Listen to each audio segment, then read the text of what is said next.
Bonjour et bienvenue à ce premier épisode de Entre l'arbre et l'écorce. Je suis Mylène Gagnon, directrice de Table Forêt Laurentide, un organisme à but non lucratif spécialisé en éducation forestière.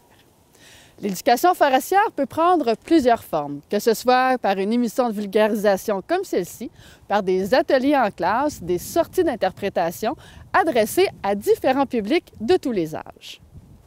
Pourquoi une émission comme Entre l'arbre et l'écorce?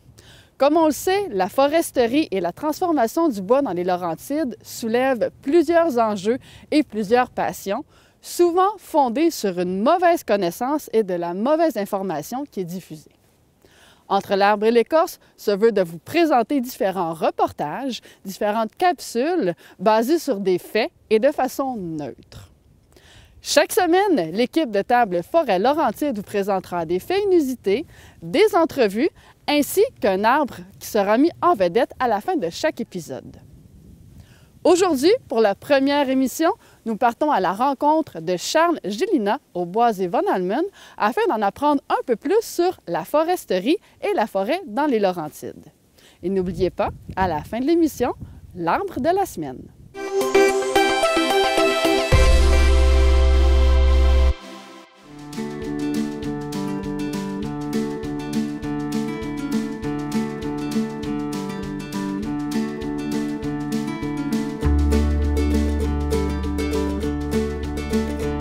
Au Québec, le Québec méridional est couvert de forêts, je dirais, mettons peut-être à peu près 50 sur l'ensemble du territoire. Le territoire, mettons, si on prend du lac Mistassini, aller jusqu'à ici, Saint-André d'Argenteuil, qui est probablement la dernière forêt du nord. On est à peu près couvert de forêt à peu près à 80-90 Et puis, le restant, bien, c'est sûr, plus qu'on va au nord, plus qu'il y a un pourcentage de forêt élevé. Mais écoutez, la forêt, c'est notre poumon économique, on dirait, du nord, avec évidemment le tourisme. Quand on quitte la région montréalaise, les forêts des Laurentides et du nord sont très désirées par tout le monde, je dirais, que ce soit pour l'exploitation forestière, la chasse, la pêche, le tourisme, camping, etc. On est vraiment choyé d'avoir... puis c'est notre poumon. C'est une forêt, c'est très agréable. Puis c'est notre poumon, puis on peut en être très fiers. J'imagine que la forêt n'est pas pareille partout non plus sur l'ensemble du Québec, d'avoir différents types de peuplement. Bien, c'est certain que si on part du sud, on est surtout ici, comme on le voit ici, dans une forêt feuillue. Plus qu'on est dans le sud, plus que les forêts feuillues sont omniprésentes. Qu'on parle d'érable à sucre, bouleau jaune, tilleul, frêne, etc. C'est les essences qui composent surtout le sud du Québec. Là, disons, si on part de la région du nord de la région de Montréal, de la couronne nord jusqu'au nord de Mont-Laurier, c'est très, surtout à dominance feuillue. Et après ça, quand on va plus vers ceux qui connaissent le parc de la Vérandrie, là, on commence à une forêt un peu plus mixte, plus résineuse. Et plus qu'on s'approche du nord, là, on est vraiment plus dans la paissière noire, l'épinette noire, le pin gris. Quand on s'approche du nord, Chibougamau, Matagami, puis vers jusqu'à la limite nordique des arbres, on est surtout dans les essences résineuses. Fait que oui, la forêt varie beaucoup là, de sud au nord. Plus qu'on va dans le nord, plus qu'on est résineux, plus qu'on est au sud, plus qu'il y a ces feuillus, évidemment. Qu'est-ce qui peut expliquer qu'il y a une aussi grande différence dans les peuplements versus le nord-sud? Bien, c'est surtout le climat. Plus quand on a un climat froid, les essences résineuses sont beaucoup adaptées au sol pauvre et au climat beaucoup plus froid. Tandis que les essences feuilleuses, c'est beaucoup plus adapté au climat beaucoup plus tempéré, comme on a dans le sud. Il peut y avoir une différence entre le nord et le sud de 4-5 degrés souvent. Fait que c'est ça qui explique un peu aussi la richesse des sols. Que les sols dans le sud, vu qu'il y a une saison de croissance plus longue, il y a beaucoup plus d'éléments nutritifs dans le sol. Donc, les essences feuillues qui sont des essences plus évoluées. Hein, les essences résineuses sont arrivées avant dans l'histoire. Si on remonte à l'histoire plus géologique, le feuillu est une essence plus évoluée. Fait qu'on dirait qu'il est plus adapté aux régions plus chaudes. Évidemment, c'est pour ça qu'il explique la différence entre les deux. Bien, les forêts de Laurentides, on peut se considérer assez au sud. Parce que si on regarde la plupart des usines qu'on a ici de transformation du bois et puis aussi des érablières sont surtout concentrées dans le sud, hein, l'Outaouais et Laurentides. Donc, les Laurentides, c'est à dominance très feuillue. Il y a vraiment la partie nord des Laurentides, là, les gens ne le savent peut-être pas, mais les derniers, pratiquement, c'est les Laurentides, pratiquement jusqu'à Parent. Le Parent, c'est dans la Mauricie, mais jusqu'à 20-30 km avant d'arriver à Parent, on est encore dans les Laurentides. Les Laurentides vont très, très au nord. Là, on parle plus d'une forêt mixte boréale, mixte à dominance résineuse. Mais surtout, la forêt des Laurentides, si on parle, les gens connaissent la réserve Papineau-Labelle, les gens connaissent le secteur de Tremblant, Mont-Laurier. Là, on est surtout en forêt feuillue, dominé par les rabat-sucre, dominé par le bouleau jaune aussi. Surtout les deux essences qui dominent le territoire. Puis aussi, on parle d'acériculture, beaucoup de grandes érablières dans les Laurentides. Et puis, c'est pour ça qu'on est sont concentrés dans un rayon de Mont-Tremblant, dans un rayon de Mont-Laurier, on en retrouve beaucoup. C'est pour ça. On peut dire qu'on est une région surtout à dominance feuillue il y a du résineux quand même, mais on peut dire qu'on est pas mal les deux régions avec l'Outaouais qui a le plus de feuillus là, au Québec. Là. On est choyé de ça. Et puis la plupart des usines de transformation feuillus sont situées dans les Laurentides et puis l'Outaouais. Les producteurs de planchers, si vous avez des planchers qui viennent du Québec, vous avez des meubles qui viennent du Québec, mais il y a des très grosses chances que ce soit du bois des Laurentides ou de l'Outaouais.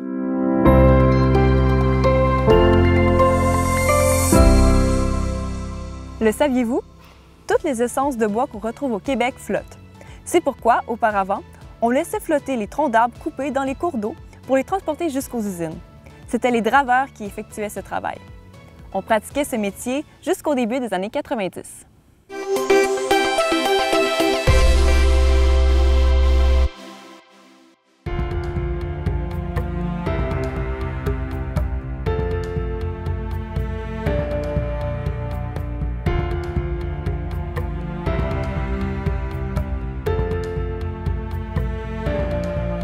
La forêt québécoise au complet, c'est 90 de forêt publique. 90 environ de la surface est publique, 10 est privé.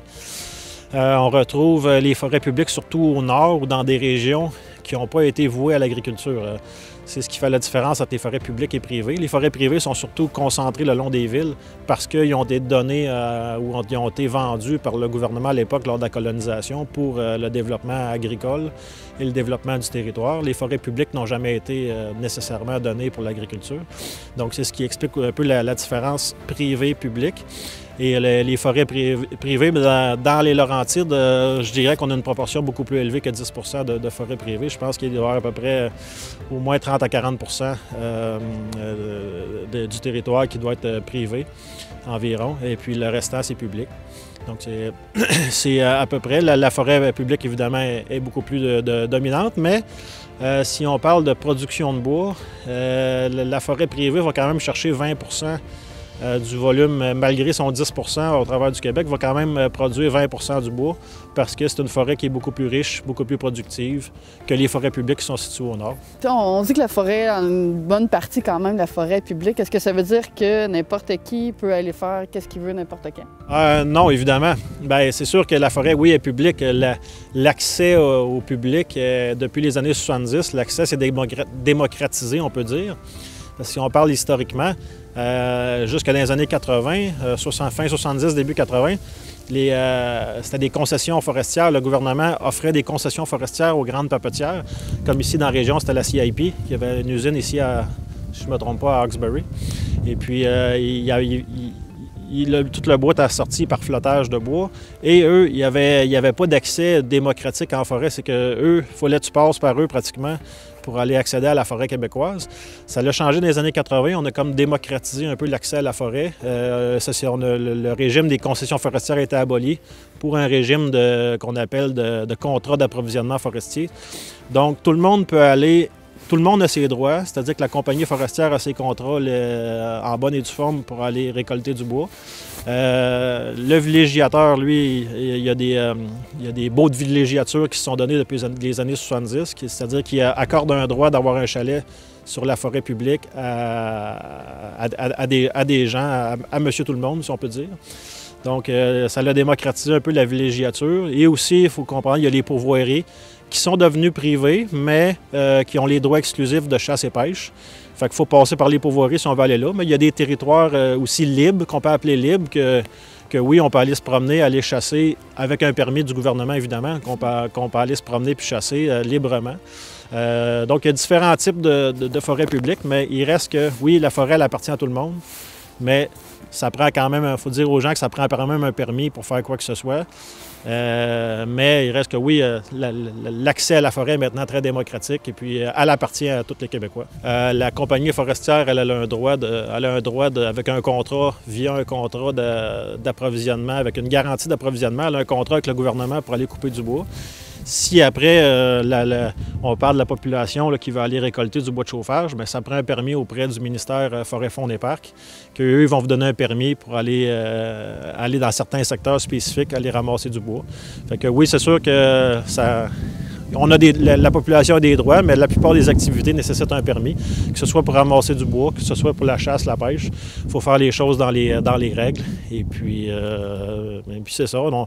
On a plusieurs accès à beaucoup de privilèges qui n'étaient pas le cas des années 70. On était un peu dans une période sensible pour ça. Il y a de plus en plus de gens à la retraite qui ont fait de leur carrière dans la région de Montréal. Et puis, qu'eux, à leur retraite, ils voient les Laurentides comme un havre de paix. Et puis, ça l'est aussi.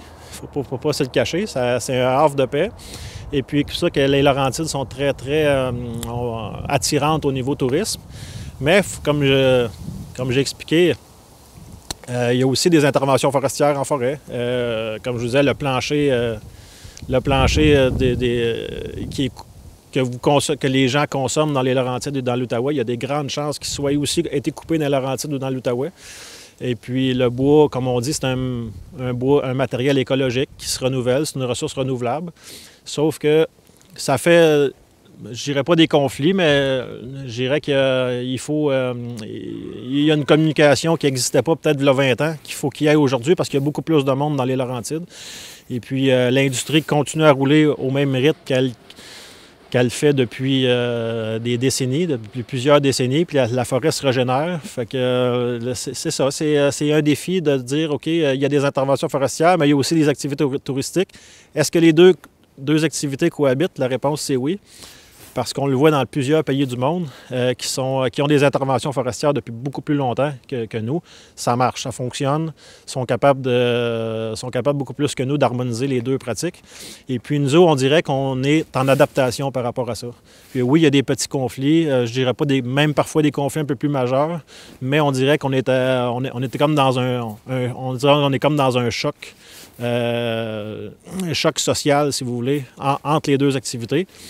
Fait que c'est deux activités qui doivent exister, qui sont très importantes, mais si on regarde ce qui se fait ailleurs dans le monde, puis il y a aussi des bonnes pratiques qui se font par l'industrie forestière beaucoup mieux qu'il l'était avant. Fait que l'industrie forestière est capable de s'adapter à l'industrie touristique et aussi l'industrie touristique est capable de s'adapter puis de comprendre ce qui se fait dans le bois. On a vu des beaux exemples là-dessus dans les Laurentides, des gens qui ne connaissaient pas vraiment la foresterie, qui voyaient ça comme une nuisance ou une grosse inquiétude par rapport à ce qui était pour arriver à leur forêt. Finalement, les travaux se finissent. Souvent, il y a de la satisfaction, tout le monde est content. Les gens comprennent comment que la foresterie se fait puis l'importance que ça a. Puis aussi de comprendre que ça ne détruit pas une forêt, une ressource renouvelable qui se régénère. Quand on fait des coupes sélectives, on peut aller dans la même forêt à toutes les 20, 25, 30 ans. C'est un retour qui se fait perpétuellement. Fait qu'une fois que les gens ont compris ce qui se fait, que les deux parties comprennent l'autre, il n'y a pas de raison de ne pas s'entendre et que ça ne fonctionne pas.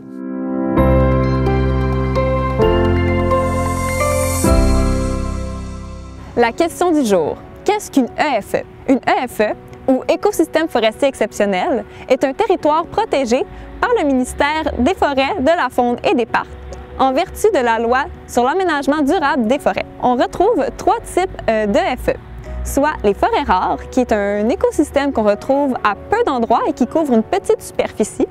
Nous avons aussi les forêts anciennes, qui est une forêt composée de très vieux arbres qui ont été peu ou pas du tout modifiés par l'homme ou les perturbations naturelles. Et finalement, on a les forêts refuges qui regroupent une ou plusieurs espèces végétales qui est menacée ou susceptible de devenir vulnérable. Ces sites sont protégés contre toute activité susceptible de le modifier parce qu'on veut garder une belle diversité biologique dans nos territoires forestiers. On peut visiter, accéder et faire des activités dans une EFE des activités d'éducation, de recherche et de mise en valeur. Toutefois, il faut toujours garder comme objectif la conservation du territoire. Dans les Laurentides, on retrouve 33 EFE. 21 sont des forêts anciennes, 10 sont des forêts rares et 2 sont des forêts refuges.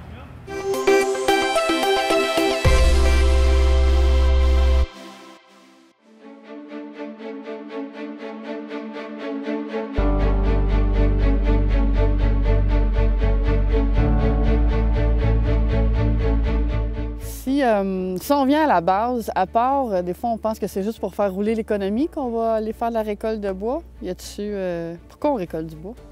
Bien, récolter du bois, oui, c'est sûr qu'il y a un aspect économique là-dedans. Le bois, il est récolté par des entrepreneurs. Ensuite, le bois, il est transformé dans la région. Oui, il y a une économie perpétuelle qui se fait parce que la forêt, elle se régénère tout le temps, fait que l'industrie va tout le temps exister. Mais il y a aussi un aspect écologique très important de l'exploitation de la ressource parce que le bois peut créer un substitut très important pour d'autres sources d'énergie qui sont beaucoup plus polluantes, comme ça peut être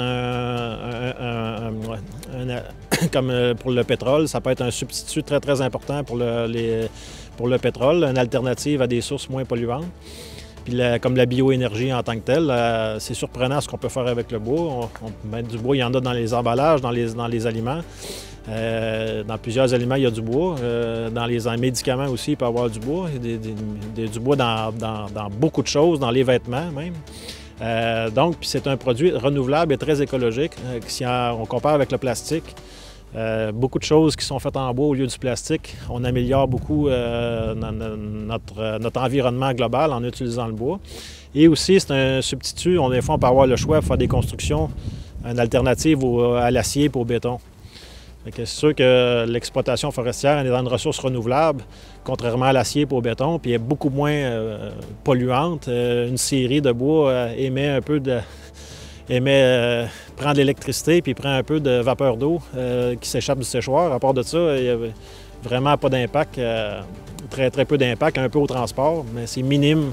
L'impact environnemental, l'empreinte environnementale de l'exploitation forestière est minime comparativement à toutes les autres sources qu'on peut trouver, comme l'acier, le béton, le pétrole et le pétrole, le plastique évidemment, qui découle de ça. Fait que oui, moi ce que je trouve, c'est qu'il y a un aspect, oui, économique. C'est sûr que oui, il y a des gens qui vivent du bois, mais on est beaucoup mieux de vivre du bois que d'autres sources d'énergie qui vont peut-être plus anéantir notre territoire que l'exploitation forestière. Si on est l'exploitation forestière, la forêt demeure en forêt pour l'éternité. Tandis que si on fait une carrière, si on fait on construit un champ, on construit une installation permanente, mais là, c'est permanent, il n'y en a plus de forêt. Fait qu'il n'y en a plus de forêt, puis après ça, ça se régénère pas comme ça.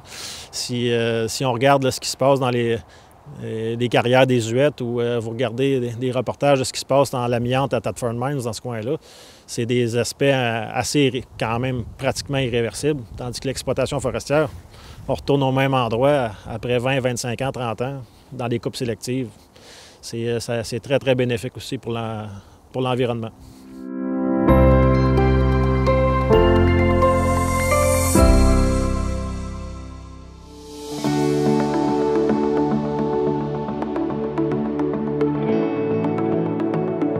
Cette semaine, pour l'arbre de la semaine, nous allons vous présenter l'érable noir, ou Acer nigrum, son nom scientifique. Dans le fond, pour identifier l'érable noir, c'est quand même un défi d'identification si on veut la différencier de l'érable à sucre. J'ai deux feuilles ici. Dans ma main gauche, j'ai la feuille de l'érable noir. On voit qu'il y a 3 gros lobes, tandis que l'érable à sucre a 3 gros lobes aussi, mais 2 petits lobes plus petits en bas. Je ne sais pas si vous pouvez remarquer la différence là, des deux feuilles. À peu près des feuilles de la même grosseur qui sont complètement différentes. Pour les identifier, si on n'est pas sûr encore, après avoir regardé les lobes, on peut regarder l'envers de la feuille de l'érable noir. Elle est recouverte de poils, tandis que l'érable à sucre, il y a seulement que les nervures qui ont quelques poils dessus. L'érable noir est une espèce menacée au Québec. La principale cause de son déclin est l'étalement urbain, puisque son aire de répartition est surtout située autour du Grand Montréal. Avec l'étalement urbain et l'agriculture intensive, on a remarqué vraiment une grosse diminution des populations d'érable noir dans le sud du Québec.